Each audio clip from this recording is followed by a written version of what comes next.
I'm Eddie Muller, once again welcoming you to Noir Alley.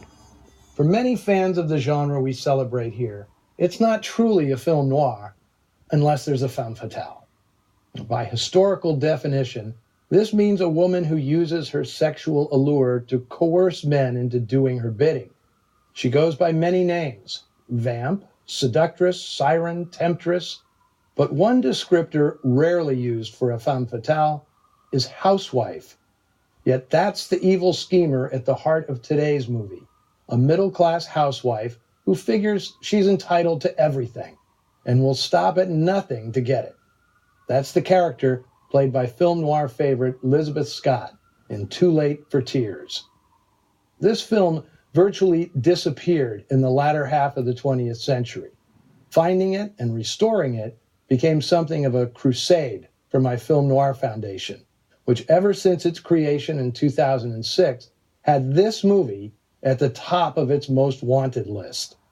Thanks to our donors and patrons and our partners at the UCLA Film and Television Archive, the film has been restored, re-exhibited, released on Blu-ray, and had its TCM debut during the Summer of Darkness in 2015.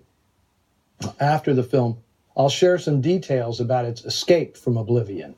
But first, let me explain a few of the reasons we worked so desperately to rescue this movie. It's based on a novel, same title, by Roy Huggins, not a big name in crime fiction, but a man who'd go on to be one of the most prolific and influential figures in the history of American television. Huggins was studying engineering at UCLA when, like many other future writers, he became enthralled with the stories of Raymond Chandler.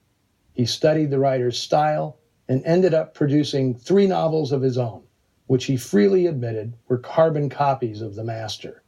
He joked that his first novel, The Double Take, might as well have been written with a pen in one hand and a copy of The Big Sleep in the other.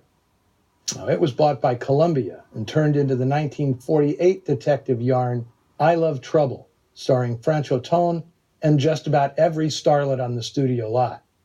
Huggins may have had a way with dialogue, but titles were not his forte.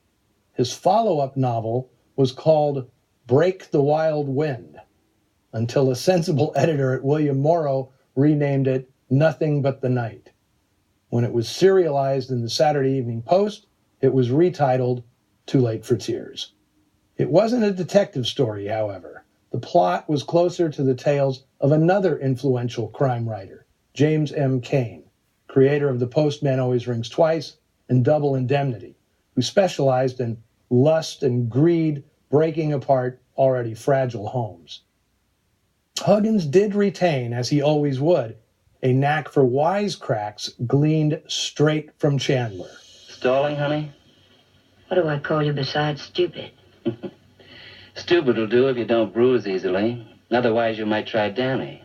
Now, with the noir tide cresting in 1949, veteran producer Hunt Stromberg purchased the movie rights from his colleague Milton Sperling, who'd bought it as a vehicle for a pair of stars who'd ridden the noir wave to popular success. Joan Crawford, who'd scored a comeback in a series of noir dramas produced by Jerry Wald, wanted to play the avaricious wife.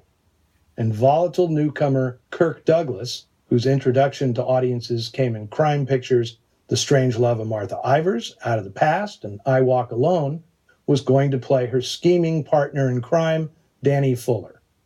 But it didn't work out that way.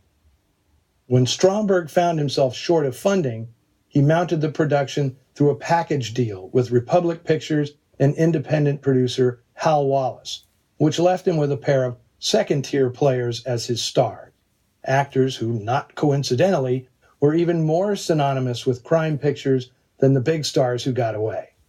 Elizabeth Scott and Dan Duryea still commanded hefty salaries, however, which left a lean budget for the rest of the production. Although it's set entirely in Los Angeles, most of the action in Too Late for Tears was confined to interior sets in order to save money. As a result, the film at times plays more like a drawing room farce than a doom-laden noir. But Huggins' crafty story, filled with hairpin twists and turns, makes for an always entertaining show. Now, the character of Jane Palmer, as Huggins wrote her, was so violently voracious she couldn't sneak past the code. Script changes made her greedy but less psychotic, turning her, perhaps unintentionally, into a character representing the depths of American materialism. Whatever her motivations may be, Jane Palmer is the most reprehensible character on Liz Scott's resume. Where's the dough?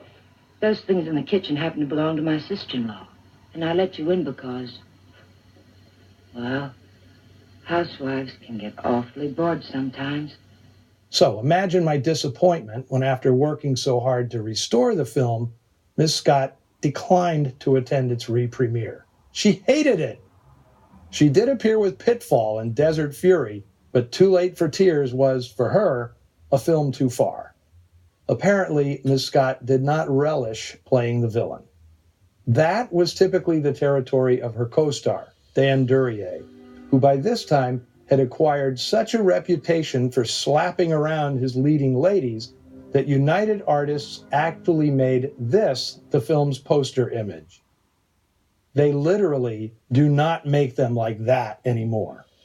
The third member of today's triangle is Arthur Kennedy, who took the role, originally intended for Wendell Corey, to finance his return to Broadway, where later that year he'd win a Tony Award for his performance as Biff in Arthur Miller's Death of a Salesman.